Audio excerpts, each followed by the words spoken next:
പാട്ടിലെ വരികൾ മാത്രമല്ല, ചോദ്യമാണ്. ഒരുപാട് ഉത്തരങ്ങൾ തേടിയുള്ള മനുഷ്യന്റെ ചാന്ദ്ര പര്യവേഷണത്തിലേക്കുള്ള ചോദ്യം.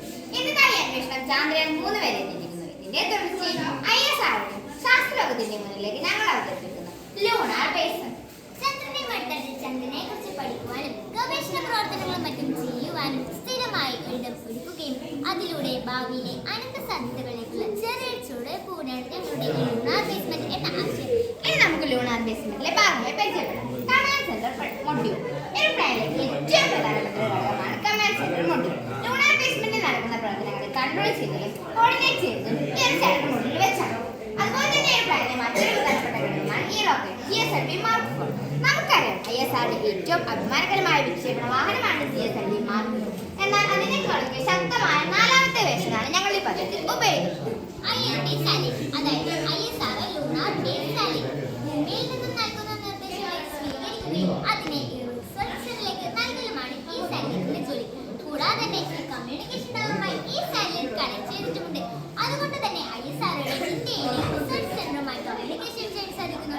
അതുപോലെ തന്നെ സാറ്റലൈറ്റിൽ നിന്നും ലഭിക്കുന്ന വിവരങ്ങളെ ഈ ടവറിലൂടെ ചന്ദ്രനിലെ ബേസ്മെന്റിലേക്ക് എത്തിക്കും. ചന്ദ്രന്റെ ഉപരിതലത്തിലുള്ള പരീക്ഷണത്തിന് ആവശ്യമായ വിഭവങ്ങൾ ഒക്കെ ശേഖരിക്കാൻ ഉപയോഗിക്കുന്ന ഒരു AI ടെക്നോളജിയിൽ പ്രവർത്തിക്കുന്ന റോബോട്ടാണ് ഇത്. അതുകൊണ്ട് തന്നെ ലൂണാർ ബേസ്മെന്റിലെ ഏറ്റവും സഹായകരമായ ഒന്നായി നമുക്ക് റോബറിനെ ഉപയോഗപ്പെടുത്താം. കൂടാതെ ഈ റോബർ ശേഖരിക്കുന്ന വിഭവങ്ങളെ തരംതിരിക്കാനും പരീക്ഷണത്തിന് ആവശ്യമായ രീതിയിലേക്ക് മാറ്റാനും സാധിക്കുന്ന ഒരു ചെറിയ റിഫൈനറിയാണ് എക്സ്പ്ലോറേഷൻ സിസ്റ്റം.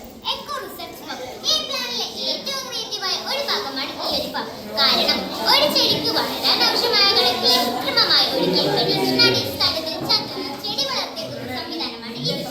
എക്സ്പെരിമെന്റ് മൊഡ്യൂൾ ഒരു പ്ലാനിലെ മറ്റൊരു ഘടകമാണ് ഈ പരീക്ഷണശാല. ഇതിൽ ഉൾപ്പെടുന്ന വിവിധ പരീക്ഷണങ്ങൾ റോബോട്ടിന്റെ സഹായത്തോടെ ചെയ്യാൻ സാധിക്കുന്നു. കൂടാതെ ഒരു ലാൻഡിംഗ് പാഡിൽ ഉൾപ്പെടുത്തിയിട്ടുണ്ട്. ഭൂമിയിൽ നിന്ന് വിക്ഷേപിക്കുന്ന പേടകം ഈ ലാൻഡിംഗ് പാഡിലാണ് ലാൻഡ് ചെയ്യുന്നത്. സോളാർ പ്ലാന്റ് ലൂണാർ ബേസ്മെന്റിലേക്ക് ആവശ്യമായ ഊർജ്ജം ഉൽപ്പാദിപ്പിക്കുന്നത് ഈ ഒരു സോളാർ പ്ലാന്റ് ആണ്. അതുപോലെ തന്നെ എനർജി മൊഡ്യൂൾ സോളാർ പ്ലാന്റിൽ നിന്ന് ഉൽപ്പാദിപ്പിക്കുന്ന ഊർജ്ജത്തെ സംരക്ഷിച്ച് വെക്കുകയും അതിനെ ബേസ്മെന്റിലെ വിവിധ ഇടങ്ങളിൽ സപ്ലൈ ചെയ്യാനും ഇത് സഹായിക്കുന്നു. ചന്ദ്രനിലെ കാലാവസ്ഥയെക്കുറിച്ച് പഠനം നടത്താൻ, സ്ഥിരമായ മാറ്റങ്ങളെ പഠിക്കാൻ, മുന്നറിയിപ്പുകൾ നൽകാൻ വെതർ ഫോർകാസ്റ്റിംഗ് ഉപയോഗിക്കാം. ഇത്രയുമാണ് ഞങ്ങളുടെ ലൂണാർ